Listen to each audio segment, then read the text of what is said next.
Les matinales de KPMG.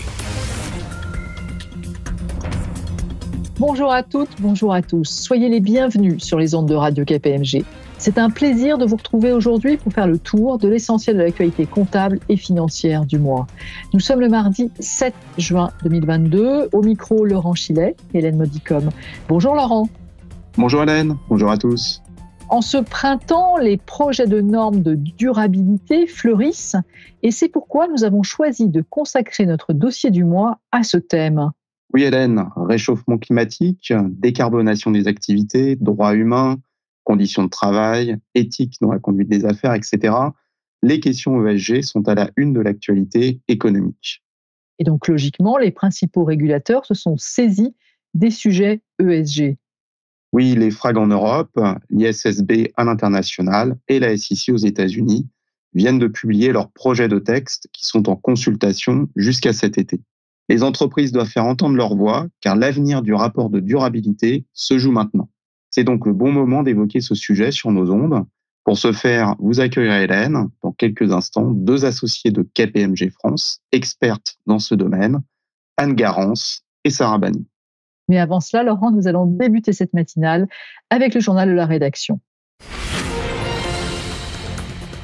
Le journal. À la une de l'actualité, dans l'actualité comptable, tout d'abord, l'autorité des normes comptables a apporté des précisions à propos de son règlement relatif aux comptes consolidés. Dans l'actualité réglementaire, ensuite, l'ESMA, le régulateur européen, attire l'attention des émetteurs sur certains points de vigilance dans le contexte de la guerre en Ukraine.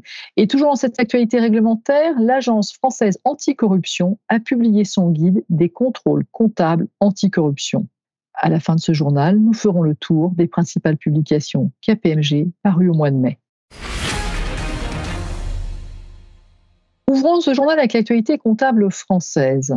Alertés sur des difficultés qui se sont posées lors de la première application du nouveau règlement sur les comptes consolidés, qui est entré en vigueur pour les exercices ouverts au 1er janvier 2021, l'ANC a répondu à certaines questions il y a quelques jours, Laurent.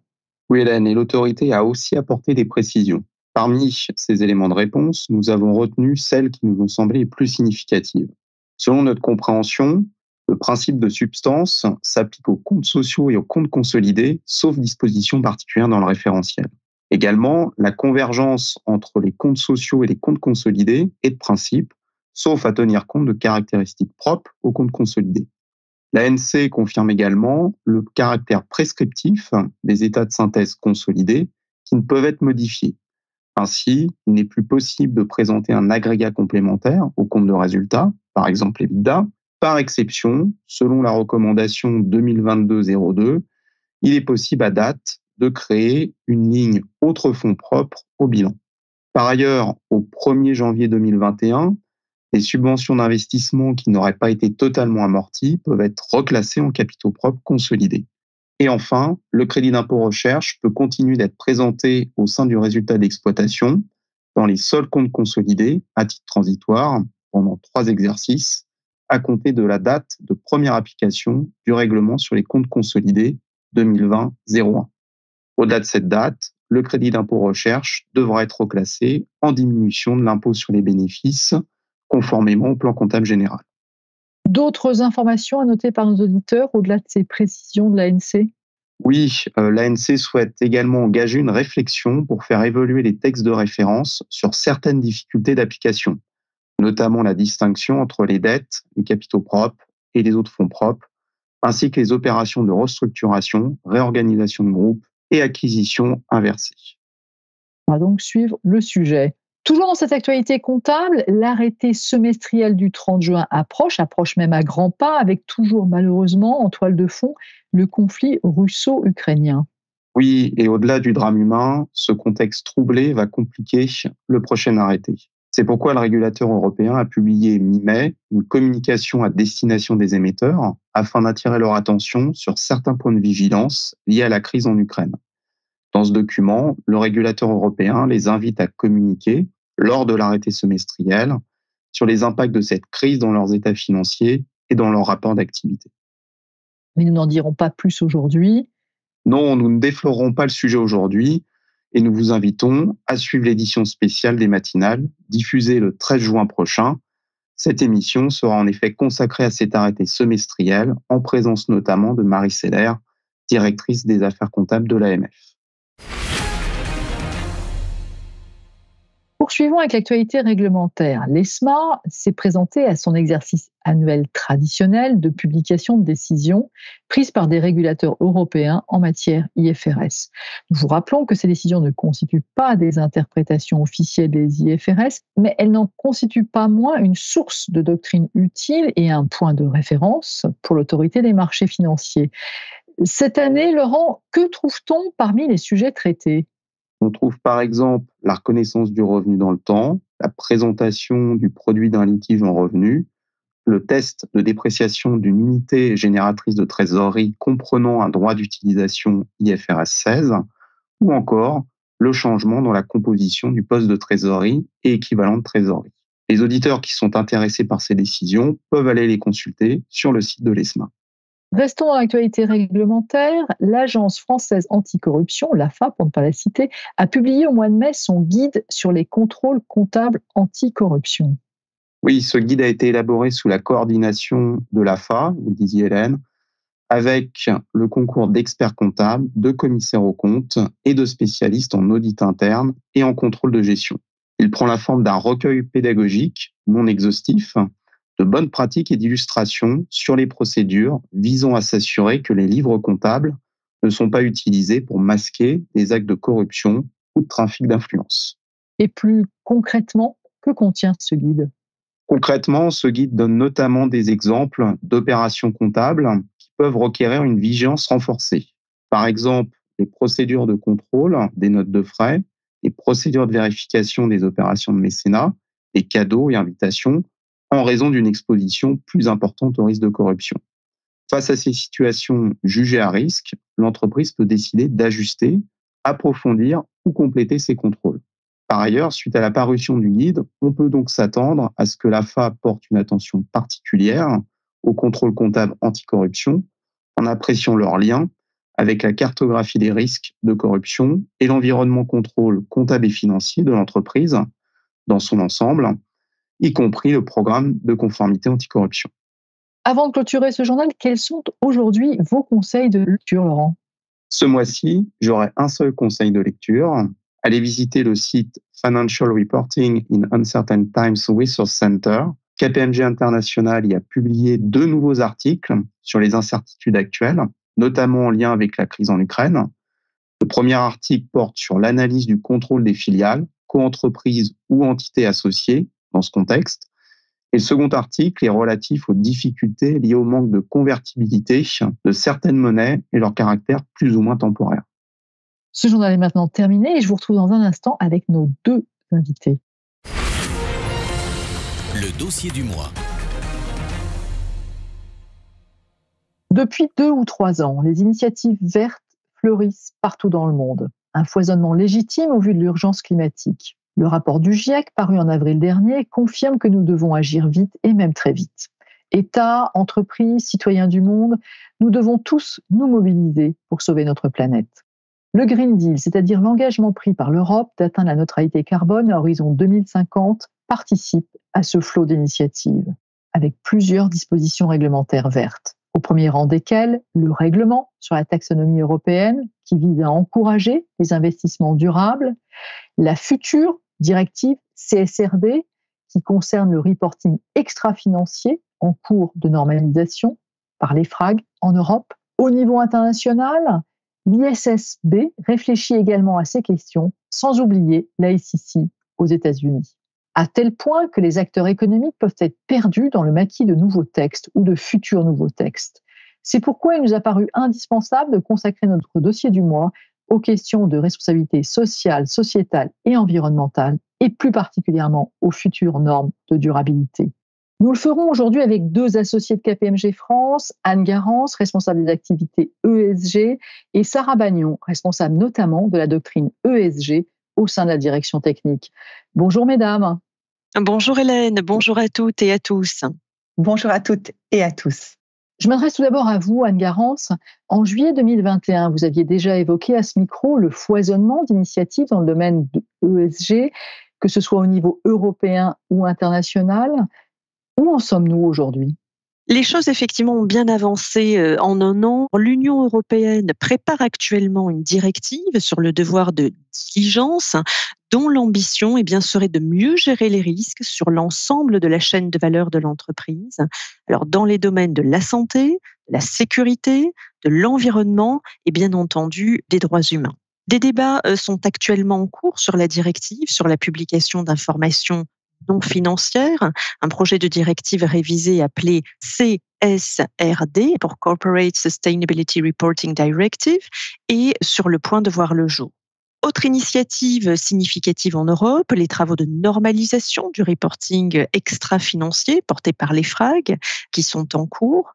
Et enfin, au niveau international, la fondation IFRS a créé en novembre 2021 l'International Sustainability Standards Board, dont le président est Emmanuel Faber, l'ancien président de Danone. L'ISSB est chargé d'élaborer les normes extra-financières. Bref, les enjeux ESG sont au cœur des préoccupations françaises, européennes et aussi internationales. Et dans ce domaine, l'Europe a été pionnière et cherche à le rester. Justement, on a un peu le sentiment qu'une course de vitesse est engagée entre les normalisateurs. L'ISSB a publié fin avril 2022 ses 2 premiers projets de normes. L'EFRAG, dans la foulée, vient de publier ses 13 projets de normes, sans oublier la SEC. Est-ce à dire, Anne Garance, que tout se joue cette année en matière de normalisation extra-financière ? Oui, Hélène, 2022 est une année charnière pour les enjeux ESG et l'avenir du rapport de durabilité se joue donc maintenant. Les prochains mois seront donc déterminants pour la normalisation des informations qui y seront intégrées. Mais c'est normal, vous avez parlé en introduction du rapport du GIEC paru il y a quelques semaines. Il y a urgence à agir pour lutter contre le dérèglement climatique. Face à cette urgence, les régulateurs doivent aller vite et opérer de concert sans oublier les autres enjeux sociétaux que les entreprises doivent intégrer. En Europe, l'EFRAG avait annoncé la couleur fin 2021, mais a été devancé par l'ISSB ce printemps. L'ISSB dispose en effet de moyens et de ressources très importants. Cependant, il est bon de rappeler que ce sont les normes de l'EFRAG qui s'appliqueront aux entreprises européennes. Sachant que le calendrier prévoit que les normes européennes soient publiées à l'automne 2022, avec une date d'application au titre de 2023 ou au titre de 2024, si les délais sont repoussés. C'est pourquoi il est essentiel que les entreprises s'intéressent maintenant aux projets de normes, participent aux consultations en cours et fassent entendre leur voix. Venons-en justement à ces projets de normes sur le fond. La SEC a ouvert le bal, l'ISSB a suivi et l'EFRAG ferme le banc. Quelles sont les grandes lignes des projets de normes de la SEC et de l'ISSB, Sarah Bagnon, et pourquoi surtout faut-il s'y intéresser ? Anne Garance l'a dit à l'instant, l'avenir du reporting de durabilité se joue maintenant.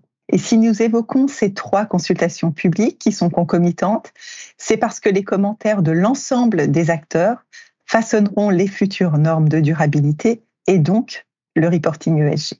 Et un des enjeux majeurs de ces 3 jeux de normes, c'est leur interopérabilité, c'est-à-dire leur capacité à fonctionner ensemble avec, à la clé, la simplification des processus de reporting. Pour les entreprises présentes à l'international, la question de l'interopérabilité est bien entendu cruciale. On va commencer dans l'ordre.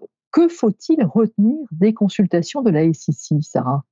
Du côté américain, les propositions de la SEC cherchent à améliorer et standardiser les informations relatives au climat pour les investisseurs. Elles visent donc uniquement le E d'environnement et plus spécifiquement le climat et non le S ni le G.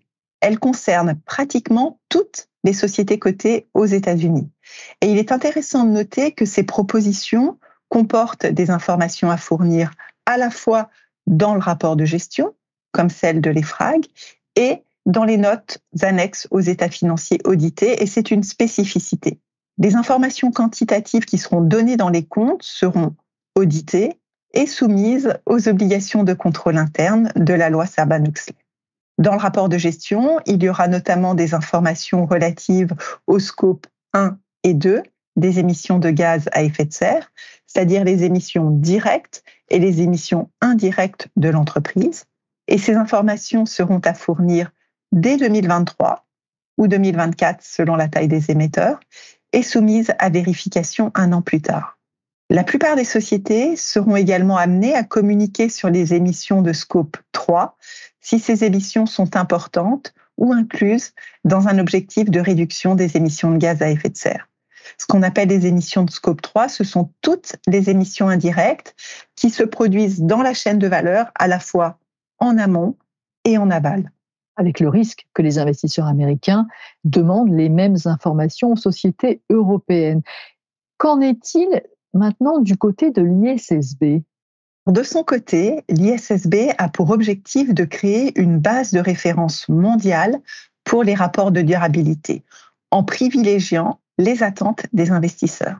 L'idée sous-jacente, c'est de permettre aux juridictions nationales de s'appuyer sur ce référentiel pour le compléter au besoin avec des normes qui répondent à leurs spécificités nationales. Et donc pour ce faire, l'ISSB soumet actuellement à consultation 2 projets de normes.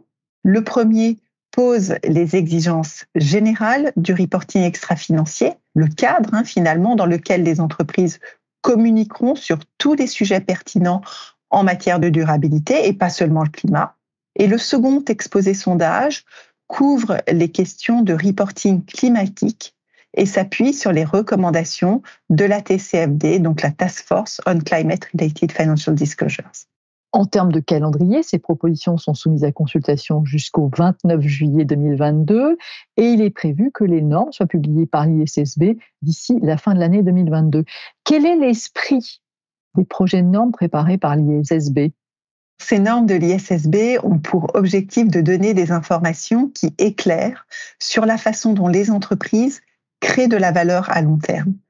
Elles privilégient les besoins d'information des investisseurs et pour cette raison, l'ISSB prend en compte les impacts de l'environnement, de la société sur l'entreprise, ce que nous appelons la matérialité financière. L'ISSB met ses rapports de durabilité au même plan que les états financiers et va travailler en étroite collaboration avec l'IASB pour assurer la connectivité, la compatibilité entre les normes comptables, IFRS, et les normes de durabilité. On va maintenant se tourner vers l'Europe. S'agissant donc des propositions de l'EFRAG, ces projets de normes permettront à terme d'établir le rapport de durabilité des entreprises européennes. C'est bien l'objectif visé.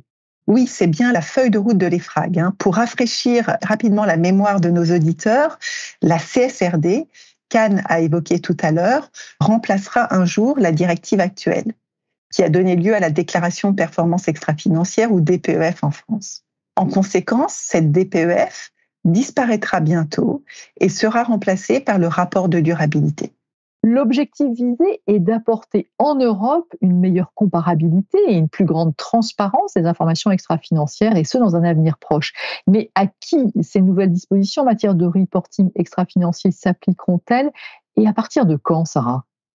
Le projet de directive, publié en avril 2021, a élargi le périmètre des sociétés visées par le rapport de durabilité. Donc, seront concernées à compter de 2023 ou 2024 en fonction des débats en cours, les grandes sociétés cotées et non cotées.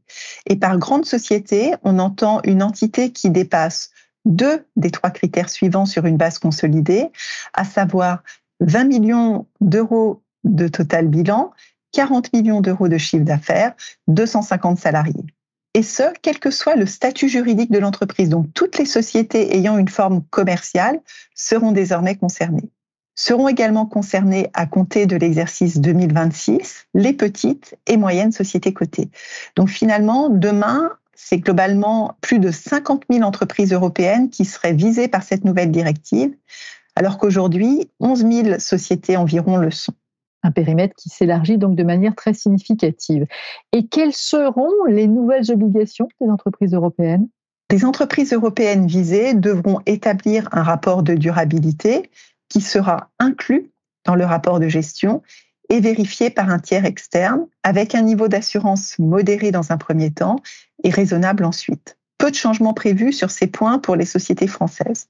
La structure globale des rapports de durabilité ne sera pas très différente des déclarations de performance extra-financière actuelles. Néanmoins, quelques évolutions sont à noter, notamment sur le volet stratégie. L'entreprise devra décrire son modèle d'affaires et sa résilience aux enjeux climatiques. En clair, le plan d'action qu'elle a mis en place pour être compatible avec l'accord de Paris. Elle précisera aussi le rôle de la gouvernance, sa composition et son implication dans le développement durable, avec à la clé, on imagine, une question de responsabilité. Sur le volet politique, l'entreprise devra afficher les objectifs associés aux politiques de gestion des risques RSE, et ce rapport de durabilité ne se contentera pas de présenter les résultats et progrès accomplis au cours de l'exercice écoulé, car des informations prospectives devront également être publiées. Sur le fond, maintenant, la révolution, n'est-ce pas la normalisation du reporting extra-financier ? Oui, vous avez raison, Hélène. Le principal changement introduit par la normalisation réside dans le niveau de détail de l'information à fournir. L'information sur les impacts, risques et opportunités significatifs sera beaucoup plus granulaire qu'elle ne l'est aujourd'hui. Et pour comprendre ce niveau de détail, il faut savoir que les normes de reporting établies par l'EFRAG n'ont pas été établies à partir d'une page blanche. Nous sommes dans un exercice imposé. Le cadre est fixé par la directive CSRD et deux concepts ont influé sur le niveau d'information à fournir. Le premier, c'est l'approche prescriptive retenue par la CSRD pour améliorer la qualité de l'information et qui s'appuie sur les meilleures pratiques et usages reconnus au plan international. Le second est l'alignement avec les politiques publiques. Lors de la rédaction des exposés sondages, l'EFRAG a par exemple veillé à ce que tous les indicateurs devant être fournis par les établissements financiers soient couverts par les obligations d'information à fournir des entreprises industrielles et commerciales notamment. Voilà les changements sur le fond. Enfin, sur la forme, ce rapport de durabilité devra être digital. Il est prévu de mettre en place un processus de reporting électronique des informations extra-financières, à l'instar de ce qui est fait aujourd'hui avec le reporting ESEF pour le reporting financier. Et quelles seront les thématiques abordées dans ce rapport de durabilité ? Tout d'abord, il faut bien comprendre que ces rapports de durabilité devront être structurés en 3 parties. Une première partie sur la stratégie, une deuxième sur la description des politiques et plans d'action, et enfin la présentation des résultats associés. Sachant que les risques portent sur les questions environnementales, sociales et de gouvernance, les 3 piliers de l'ESG. Si on entre un peu plus dans le détail, le pilier environnement couvre les 6 objectifs environnementaux de la taxonomie durable européenne, avec les 2 premiers objectifs regroupés dans la norme sur le climat. Il s'articule autour de 5 grands thèmes: l'atténuation et l'adaptation du changement climatique, la pollution, l'eau et les ressources marines, la biodiversité et les écosystèmes, et l'économie circulaire. Dans le pilier social, les thématiques sont assez classiques: l'équité dans l'accès au marché du travail, les conditions de travail, les droits humains. Et ces questions sont analysées à 4 niveaux: au niveau de la main-d'œuvre de l'entreprise, de la chaîne de valeur, des communautés, ainsi que des consommateurs et utilisateurs finaux. Sous le G de gouvernance sont regroupés les sujets ayant trait à la personne morale, c'est-à-dire à la fois la gouvernance, la gestion des risques et le contrôle interne, et la conduite des affaires. Et c'est le pilier gouvernance qui évolue le plus. La question de l'éthique des affaires et des mesures anticorruption doit être désormais traitée par toutes les entreprises visées, cotées ou non cotées. Devront être également présentés les engagements politiques de l'entreprise et les activités de lobbying, ce qui est totalement nouveau. En vous écoutant, Sarah Bagnon, on comprend que les propositions de l'EFRAG sont très différentes de celles de l'ISSB. En soi, il est normal que des différences existent, car l'objectif des 2 organisations n'est pas le même. L'EFRAG répond à la commande de la Commission européenne. Pour sa part, l'ISSB n'a pas cette obligation. Autre grande différence, la stratégie globale de l'EFRAG est fondée sur 2 concepts clés de la CSRD. Une approche multi-parties prenantes, donc les normes s'adressent à toutes les parties prenantes et pas seulement ou principalement aux investisseurs, comme les normes de l'ISSB. Et découle de cette approche un principe de double matérialité qui prend en compte à la fois les impacts de l'environnement, de la société au sens large, de l'économie sur l'entreprise, ce que nous appelons la matérialité financière, ainsi que les impacts générés par l'entreprise sur son environnement extérieur, qui est quant à elle la matérialité d'impact, là où l'ISSB ne retient que la matérialité financière. Et donc, il va falloir mettre à profit le temps de la consultation, ouvert jusqu'à fin juillet du côté de l'ISSB et début août pour les FRAC, pour tenter de rapprocher les deux jeunes normes. Sur quel point, Sarah Bagnon, les entreprises doivent-elles faire entendre leur voix en particulier ? Oui, les entreprises doivent faire entendre leur voix. Tout d'abord, il faut le dire, un enjeu de cohérence et d'alignement des normes en minimisant les différences doit prévaloir. La mise en œuvre de ces normes aura des impacts en termes de ressources, de processus, d'outils et sur les systèmes d'information. Et pour les entreprises internationales, les difficultés seront amplifiées si les obligations d'information et les méthodologies ne sont pas compatibles. Les FRAG et l'ISSB en sont conscientes et travaillent à l'interopérabilité de leurs propositions. Autre point important, les FRAG reconnaissent que ces propositions pourraient être difficiles à mettre en œuvre la première année pour les nouveaux préparateurs et potentiellement aussi pour les grands groupes qui établissent déjà des DPEF. Donc la consultation publique interroge sur la possibilité d'introduire progressivement les normes européennes. Et donc il est important que les entreprises s'expriment sur cette question également.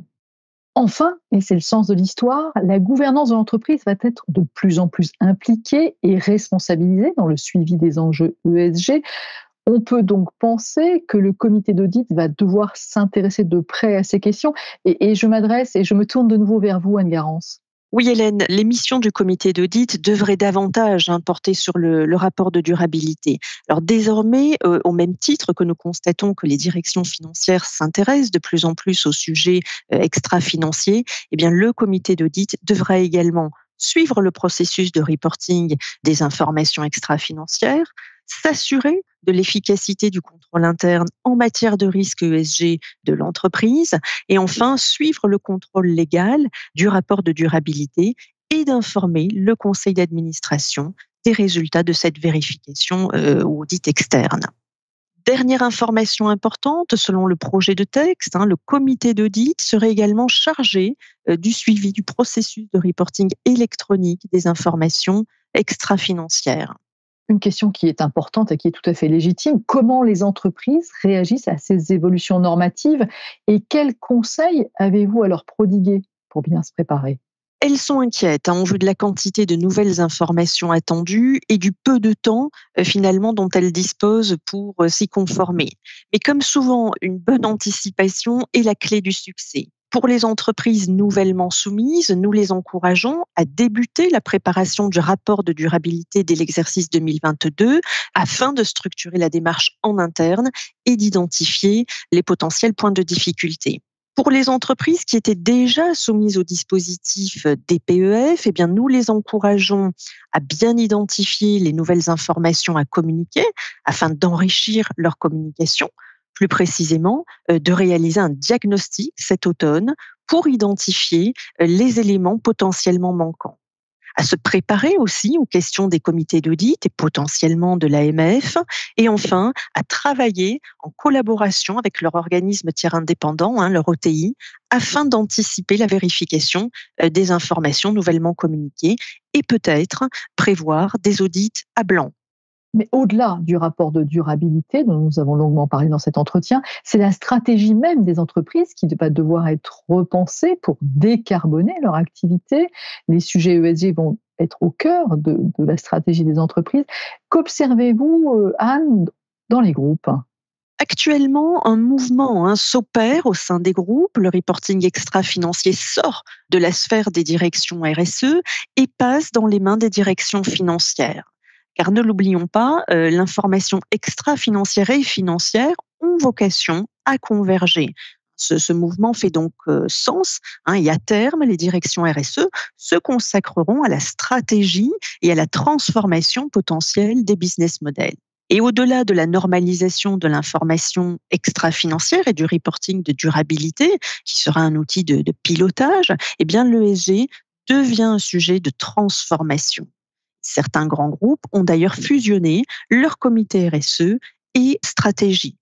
Face au changement climatique, mais aussi face à la raréfaction des ressources ou encore à la population grandissante, par exemple, eh bien, les entreprises doivent s'adapter et repenser leur modèle. C'est aujourd'hui ce qu'attendent les parties prenantes. À court terme, on peut dire sans exagérer que chaque sujet, qu'il soit d'ordre opérationnel, technologique, comptable, fiscal, juridique, etc., devra être considéré sous le prisme de l'ESG, en veillant à ne pas tomber, bien sûr, dans le greenwashing. Nous sommes vraiment au début d'une nouvelle ère. Dans ce contexte de profonde transformation de notre économie, j'imagine que les offres de services de KPMG s'adaptent également pour répondre aux nouvelles attentes des entreprises. Oui, Hélène, nous nous organisons en conséquence pour répondre à ces nouveaux enjeux. Et c'est pourquoi nos offres de services ESG se structurent en 3 piliers: transformation, reporting et audit. Au-delà de ce dispositif matriciel et des nombreux recrutements en cours, nous œuvrons avec tous les autres départements du cabinet pour développer davantage les synergies. Selon les sujets, les doubles ou triples expertises font sens. Par exemple, pour le climat et la décarbonation de l'entreprise, nous proposons des synergies entre des experts ESG et des experts en stratégie qui vont éclairer les directeurs opérationnels sur la nécessaire transformation de leur métier avec la revue de leur dashboard. S'agissant par exemple du passage au statut d'entreprise à mission, des experts ESG et des experts de la conduite au changement travailleront ensemble pour que les membres du COMEX intègrent chacun cette nouvelle boussole, on va dire, dans leur prise de décision et mettent en place un meilleur suivi de leur feuille de route. Un grand merci à toutes les deux pour vos éclairages et pour ce long entretien qui, je l'espère, aura intéressé nos auditeurs. Si vous avez besoin d'être accompagné dans ce domaine, nos experts ESG sont bien entendu à votre entière disposition et vous pouvez également consulter toutes les publications ESG sur le site de KPMG International. Je vous retrouverai avec grand plaisir le 13 juin prochain pour une édition spéciale des matinales consacrée à l'arrêté semestriel, en présence notamment de l'Autorité des marchés financiers.